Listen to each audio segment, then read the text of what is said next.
সকলকে আর RT cartoon এর পক্ষ থেকে আন্তরিক অভিনন্দন ও শুভেচ্ছা জানাই। আজকের গল্প হলো শিয়াল ও আঙ্গুর ফল। অনেক বছর আগের কথা। ঘন সবুজে ঘেরা এক শান্ত বন ছিল। সেই বনে বাস করত এক চতুর শিয়াল। সে ছিল অত্যন্ত বুদ্ধিমান ও চালাক। কিন্তু মাঝে মাঝে সেই যে ভুলগুলো করত তা সে স্বীকার করত না। একদিন দুপুর বেলা প্রচণ্ড রোদে খাবারের খোঁজে শিয়াল বের হলো। সে অনেকক্ষণ ধরে এদিক ওদিক ঘোরাঘুরি করার পরেও খাবার পেল না। খাবার না পেয়ে তার ক্ষুধায় পেট চুচু করতে লাগল। কতক্ষণ ধরে খাবার খুঁজছি, কোথাও কোনো ধরনের খাবার পেলাম না। আমার পেটেও ক্ষুধায় চুচু করছে, আর খাবার না পেলে চলতে পারছি না। শিয়াল আবার হাঁটতে শুরু করল।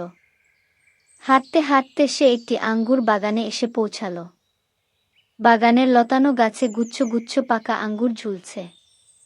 প্রচণ্ড সূর্যের আলো আঙ্গুরগুলো চকচক করছে। ওহ, কি সুন্দর আঙ্গুর! নিশ্চয়ই আঙ্গুরগুলো মিষ্টি ও সুস্বাদু হবে। আজকে আমার ভাগ্য খুলে গেছে। তাই তো আমি এই আঙ্গুর বাগানে এসে পৌঁছেছি। শিয়াল আঙ্গুরগুলোর দিকে তাকিয়ে একটি লাফ দিল। কিন্তু আঙ্গুরগুলো অনেক উঁচুতে থাকায় পৌঁছাতে পারল না।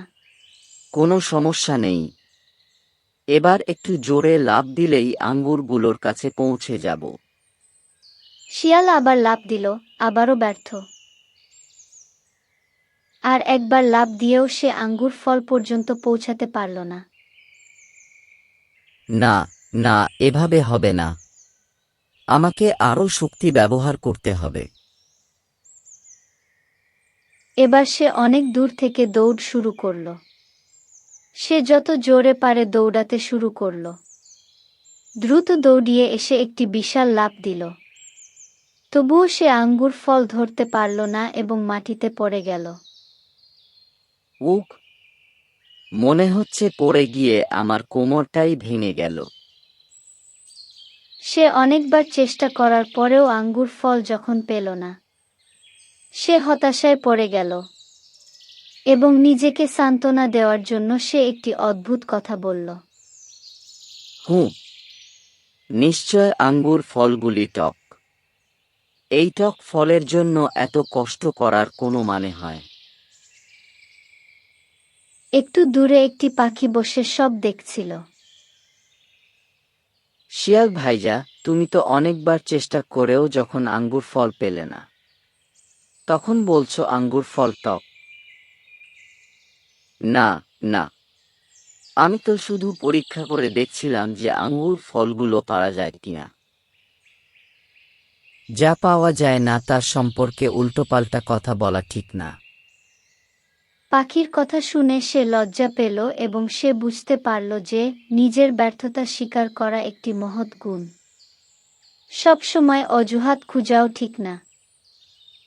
এই গল্পের নীতি শিক্ষা হলো, যা সহজে পাওয়া যায় না তাকে খারাপ বলে অবহেলা করা উচিত নয়। ব্যর্থতাকে অজুহাত দিয়ে ঢেকে না রেখে নিজের ভুল স্বীকার করে আরও চেষ্টা করা উচিত। ধৈর্য, পরিশ্রম ও সততাই সফলতার আসল চাবিকাঠি। এরকম শিক্ষামূলক ভিডিও পেতে আমাদের চ্যানেলটিকে সাবস্ক্রাইব করুন ও সঙ্গে থাকুন।